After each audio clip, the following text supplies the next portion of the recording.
Imagine riding a snowmobile 500 kilometers across the Canadian Arctic. Now imagine doing it alone. For Brian Kunu, this sort of trip was a regular occurrence, as he often set out hunting to provide for his family. On this particular trip, though, things didn't go smoothly, and this story, Inuunira, is Brian's tale of survival. Brian Kunu is an Inuit man from Mitamatalik, Nunavut, otherwise known as Pond Inlet, which is located at the top of the Baffin Island. Through the Indigenous art of storytelling, Brian has written his survival story in a young adult nonfiction novel suitable for middle to high school years. Now, I've read Inuunira a couple times, learning something new every time I do.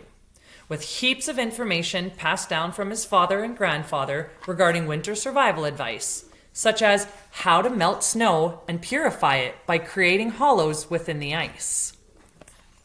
Other intergenerational wisdom Brian shares from his father and grandfather to his audience involves hunting and terrain navigation expertise. With this trip happening in the spring, meaning 24 hours of sunlight, Brian has to rely on snowdrifts and inuksuks to navigate his 500-kilometer journey from Pond Inlet to Najot.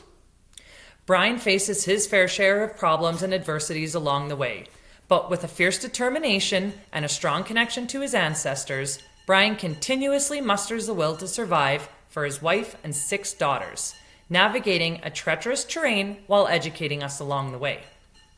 There are ample lessons to be taken from Inuunira, my favorites involving faith, self-determination, perseverance, and tenacity that we can all find within ourselves, connecting to physical, spiritual, emotional, and mental connections with oneself, nature, and spirit. Along with moral lessons, there are many educational outcomes across the curriculum that Inuunira connects to, including health, physical education, social studies, and Indigenous languages.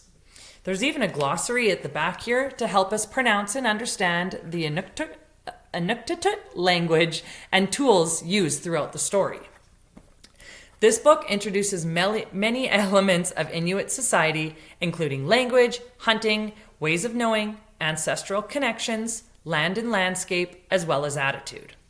Inuunira is beautifully written and put together, including a combination of illustrations by Ben Shannon, as well as personal photos from Brian's past and present.